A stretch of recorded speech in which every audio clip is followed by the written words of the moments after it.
Joining us now is Ojinika Ojiope with stories trending around the world. Hello, Janet. Good morning, Dr. Abati. How was your weekend? Went well. I noticed something different. We'll discuss after the show. Good morning, Ayo. How are you? Very Perfect. well, thanks. How's your weekend? Good morning, Rafai.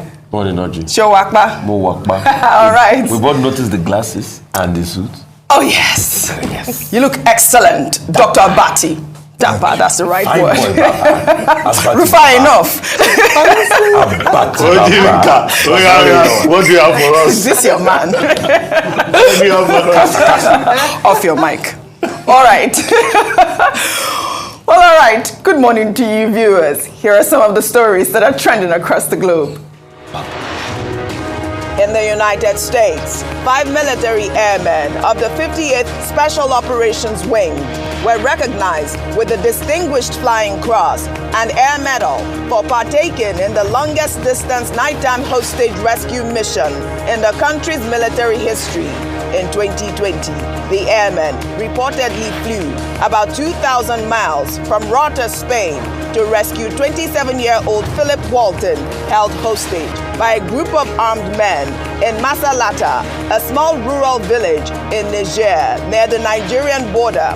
2 out of the 5 airmen received the award for the Distinguished Flying Cross, while the other 3 received the Air Medal for their heroic aerial flight and aerial support at Kirtland Air Force Base, New Mexico on January 11, 2023. In Brazil, President Luiz Inácio Lula da Silva over the weekend sacked the country's army chief, General Julio César de Arruda, 2 weeks after rioting took place in the country's capital, Brasilia. General Arruda had only been in the role since December 30th, 2022, just before former President Jair Bolsonaro's tenure ended. President Lula has said that he suspects members of the armed forces colluded with protesters that stormed government buildings in Brasilia on January 8th after managing to march largely unchallenged through the city. In Nigeria, the All Progressives Congress over the weekend held its presidential rally in Jigawa State, featuring the party's flag bearer, Bola Ahmed Tinubu, and his running mate, Kashim Shettima, as well as the governor of the state, Mohammed Badaru, Senate President Ahmed Lawan, and the Speaker of the House of Representatives, Femi Gbajabiamila, and other dignitaries. Then, the presidential candidate of the Labour Party, Peter Obi, and his running mate, Yusuf Dati Baba Ahmed, on Sunday held their campaign rally in Kano State, following the presidential rally in the northern state of Kaduna, where they were received by a mammoth crowd.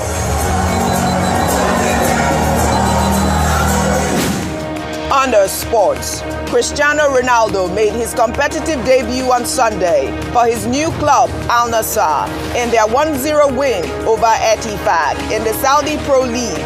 The 37-year-old Portugal forward joined the club last month on a deal that runs until 2025, reportedly earning more than £177 million per year. Ronaldo, who has played for Manchester United, Juventus, and Real Madrid, was greeted by banners and cheers from his adoring fans at King Saud University Stadium in Riyadh.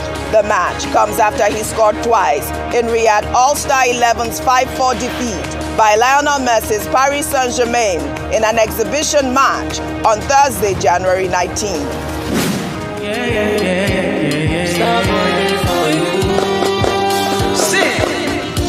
Finally, under entertainment, Arise Fashion Week is back with its 20th edition, showcasing exceptional designers from Africa and Africans in the diaspora. The event, themed Arise Fashion Week and Jazz Festival Future Forward, is set to be a celebration of African design and its progression over the years. The event will also showcase Arise's role in championing musical talents from the continent and beyond, from the 2nd of February to the 4th against the backdrop of jazz-themed performances at the Echo Hotel and Suites in Lagos, Nigeria.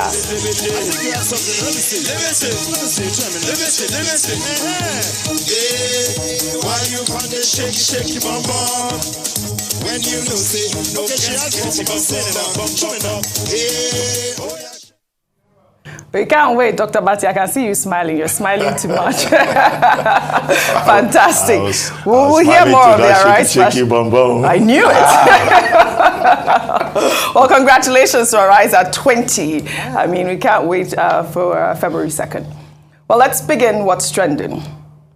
With reactions trailing the call made by the Presidential Campaign Organization of the People's Democratic Party on Sunday for the National Drug Law Enforcement Agency and the Economic and Financial Crimes Commission to arrest and prosecute the presidential candidate of the All Progressives Congress, Bola Ahmed Tinubu, over drug peddling and money laundering allegations. The PDP Presidential Campaign Organization also called on President Muhammadu Buhari to protect the sovereignty of the nation and the integrity of the Nigerian military as the commander-in-chief by summoning a meeting of the National Security Council over the establishment of a parallel army called the Jagaban Army, set up by Tinubu, which they said was an affront on the Nigerian army designed to cause confusion, disrupt the 2023 election, and derail the democratic process, while calling for Tinubu's arrest at the media briefing in Abuja. The party's Director of Strategic Communication, Dele Momodu, and the spokesperson of the Presidential Campaign Council, Daniel Bwala, also called for the sacking of the spokesperson of the Presidential Campaign Council of the All Progressives Congress, Festus Keyamo, for allegedly abusing his office. If you must ask for equity, you must come with clean hands. Mr. Festus Keyamo, who happens to be in the APC government, is using the privilege of being in government and also using his own chambers, which should be a conflict of interest, to terrorize a candidate they are afraid of. He, while serving as a cabinet member and campaign spokesman, remember, as a cabinet member is being paid by the taxpayers' money, is using the official privilege and the powers conferred on that office to intimidate agencies of government, including going to court and filing a case against the agent of the same branch of government to which he belongs. And this is happening at a time when the president told the world that he's going to deliver a legacy of free and fair election. So now it's raising concern. People are beginning to wonder whether it is the president who is, by proxy, using this cabinet member to infiltrate or influence or intimidate the agency of government. Well, in the meantime, a former managing director of Alpha Beta Consulting, Oladapo Akwara, who accused the APC flag bearer, Bola Ahmed Tinubu, of owning the firm by proxy, has endorsed Tinubu as the best man to succeed President Muhammadu Buhari. The former MD said he picked Tinubu as the most suitable contestant after a dispassionate assessment of all the candidates in the presidential race. Let's take some tweets. This is from Ade, who wrote, Dakbo, you should have just been quiet. You sued this Tinubu claiming he diverted $22 billion and $4 million from the company you co-owned, Alpha Beta, after settling out of court. You have come to tell Nigerians Tinubu is the best man for the job. Unbelievable. Well, Femi wrote, human beings. Some people must have relied on this man's previous case against Tinubu to make reckless statements. And here he is singing praise of the same Tinubu. Rufai, I hear you giggling. I mean, it's politics season, so what do you expect? Yeah. So that's to show you that fights are not long-lasting. Yes. Mr. Dakwa Akpara, we all know the case that went to the EFCC, ranted fire and brimstone, said everything against Bola Ahmed Tinubu. But now, is taking pages of newspaper to endorse, Bola Ahmed Tinubu. And it's the season of endorsements. But the question is, if we ask now, they will say it's hate speech. Now, what weight does this endorsement carry in all of this now? They will say it's hate speech. But, this is another good endorsement of Bola Ahmed Tinubu. But it's all politics. I think Nigeria should not be deceived by all of this shenanigan going on. When you see these people, these elephants, these people that have constantly taken the Commonwealth of Nigeria, because ask them critically, What businesses have they created in this country? It's just been a suck on the Commonwealth. That's what they do. Like children have feeding bottles in their mouth. Their mouth is constantly in the feeding bottle of Nigeria's treasury. And they have benefited from states capture. How many businesses do those people have quoted on the stock exchange? None. How many businesses have they provided that are employing thousands of people? None. It's just state resource, state capture. And you have them fighting amongst themselves, disgracing themselves. So are you surprised that is this happening? Moving on to the PDP council saying that Mr. Festus Keyamo, should be called to order and all of that. The question is, what is the code for ministers in the first place?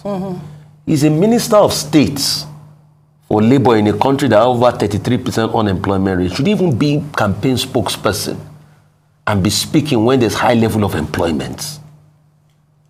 Where do we even draw the line in the country? Because you see, illegality has become the order of the day.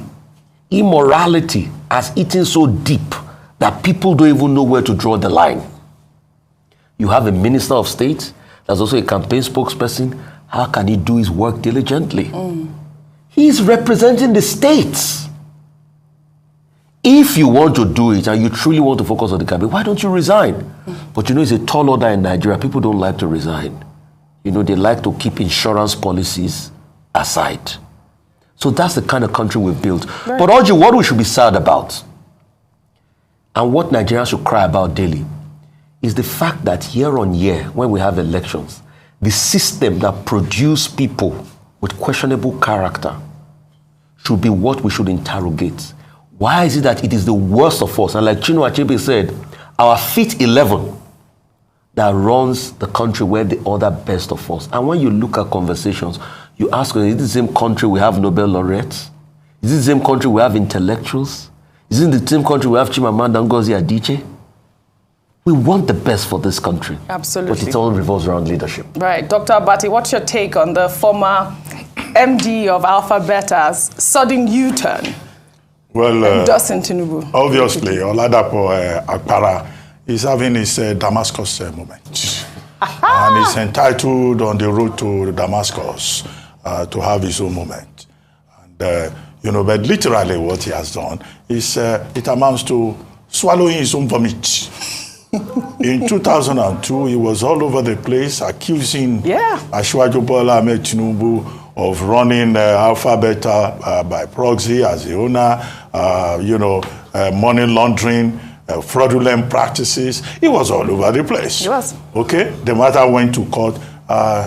They settled out of court. So now only God knows how the vomit has settled in his stomach. And he's all over the place now saying, in fact, he has done, he claims, a dispassionate assessment. Absolutely. Underline, dispassionate assessment. And he believes that Asiwaju Bola Ahmed Tinubu is the most suitable person for the office. In fact, he says he is the best. In fact, one paragraph in the piece that he purportedly wrote, he said, in fact, having worked with Asiwaju Bola Ahmed Tinubu for more than 20 years, he is convinced that this is the best man since the invention of toothpaste. I'm paraphrasing now. Human beings are like that. They may go this way today. They may go that way tomorrow. It's obvious, he wants to vote for Asiwaju Bola Ahmed Tinubu, and he's entitled to his choice. And it's good to see a man who said so many negative things about Asiwaju now recanting. Some of these people, they have no principles anyway. The other issue that I would love to talk about has to do with the reference by the PDP spokespersons to the emergence of something called the Jagaban Army. Absolutely. That was one aspect of their press conference that I forgot to mention earlier on. Indeed, if you check social media, there has been something called the Air Force Wing of the Jagaban Army, a chief of Air Force, chief of Army Staff of the Jagaban Army. In this particular case, the youth leader of the APC, Dayo Israel. I've seen him wearing uniforms and, posing as the leader of an army. Although he has also issued a statement saying that, this army does not pose a threat. However, I wonder what the security agencies are doing. Because the criminal code is very clear. Section 110 of the criminal code. If you check it, it says that you cannot claim to belong to an army of your own or wear uniform or insignia or any kind of conduct that gives the impression that you have a separate army. There's only one Nigerian army. You cannot go and create an army and then you go about wearing uniform. I mean, that Israel says, well, it doesn't pose any threat and all of that. But what does the law say in section 110 of the criminal code? It does not even allow you to go and sew any uniform that looks like that of any of the branches of the Nigerian army. Yeah. And while, we take it on the surface that this is not meant to engage in any kind of military activities, I think Asiwaju Bola Ahmed Tinubu should call down your Israel and the Air Force that he leads, or the Jagaban Army that he leads, that would seem to be in contravention of Section 110 of the Criminal Code. Well said, Dr. Abati. We shall take another story. There was apprehension on Sunday as a train from Warri heading to Itakpe in Kogi State derailed, leaving as many as 300 passengers stranded in a forest between Ajaokuta and Itakpe. The incident is coming barely 3 weeks after gunmen stormed the train station in Edo State, where many passengers were abducted. According to reports, the train left Warri early on Sunday morning and got derailed at about noon inside the thick forest between Ajaokuta and Itakpe. Some sources have alleged a case of sabotage, saying that some of the rail tracks may have been removed, which might have been responsible for the derailment. Other sources say 4 coaches and the head coach of the train may have been badly affected. Ayo, how tragic is this incident? Very. Well, thankfully, there were no lives lost, according to reports, no casualties, no deaths recorded. And they were able to report the incident as quickly as possible to the NRC. However, this is unfortunate that just when we're still reeling from the kidnap situation in Tomikimi station of Igweben, we're back here again with the Warri Itakpe train derailing. We're still relieving the kidnapping on the Kaduna Abuja train rail line, and we haven't yet finished dealing with that, and here we are again with another real incident. I won't belabor the point, but just to say that what is the point of building infrastructure if people are afraid or unwilling to use infrastructure because you haven't provided a system around it to ensure that people feel safe and able to use what you provided for the people? In one of the interviews, one of the relatives of one of the kidnapped people from the Edo State kidnapping said, her name is Favor, she just gave her name as Favor, that now she wouldn't be using the rail line anymore, even though it is easier and faster for her to use on that line. So the question then begs that, is it that people or the Nigerian government, because this is the NRC now, is it that there are things done to frustrate the lives of Nigerians deliberately? Nigerians are on the queue currently. There's traffic because of the horrible queues on our road. People don't have access to fuel. It is frustrating. People are upset and angry. And then other areas to try to assuage the suffering of Nigerians in terms of infrastructure provided is also frustrating for people because security is not guaranteed.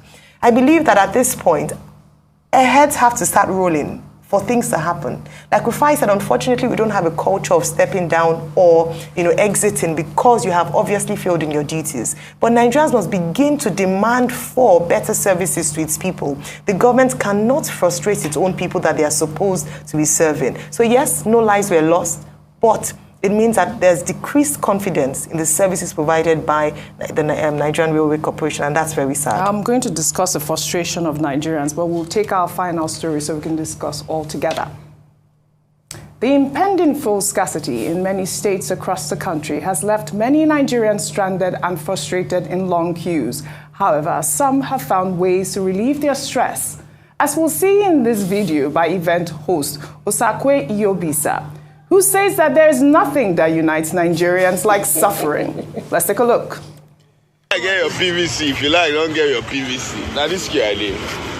In fact, it's even better you don't vote because It's good that we suffer like this. See the time. It's almost 2 a.m. and we are out here trying to get fuel. We're in the queue. But this is the upside of it is that this thing is even good. We should be here in the queue and be struggling to get fuel at 2 a.m. or 1 a.m. It encourages team bonding or ethnicity bonding. Because in this queue now, I've met some people from other ethnic group. I've met an Igbo man, I've met a Yoruba man, I've met an Hausa man, and we are bonding as Nigerians. So left to me, don't vote for good governance. Let's continue like this so that we can meet ourselves in queue in midnight, encourage ourselves. Yeah, this one, even VIP people, the people that are inside, we are VIP because we have paid 2K at the gate to enter. Everybody that is outside, they never pay. They queue since 6 o'clock. We have jumped the queue. We are VIP Nigerians. So that's, see us now, VIP. We don't pay 2K for gates. All the people that have not paid, they have been there since 6 o'clock. They will not pay now. Well, they are still bonding with other Nigerians in the regular. We did VIP, we did bond for VIP. Don't vote good governance. So don't get your PVC. Come on, why are you getting PVC? Don't get your PVC. Just stay there. May we all day. May we suffer because suffer not go tire us. You understand? I mean, this is what we call suffering and smiling, Dr. Abati. This is as funny as this is. It's actually not. Yes, suffering and smiling. Yes, Dr. Abati. 99 standing, 49 sitting, whatever. Anyway, what I see in that video is just sarcasm. Yes. The guy is saying he's a VIP at 4 a.m. at fuel station. And he had to pay 2,000, it's just sarcasm. It's just a description of the, agony that Nigerians are going through. Of course, he doesn't mean it when he says, don't get your PVC, let us continue to suffer. But of course, it's unfortunate. On the Warri Itakpe line, I think one thing, it's not just that service on that line that should be suspended. I think the Nigerian Railway Corporation itself should be suspended by the president until we get it right. Absolutely, I agree with you. Anyway, I understand we have to go. Yes. Thank you very much. Well, thank you all for your great analysis as always. Well, that's all I have for you on What's Trending today. I'll see you all tomorrow.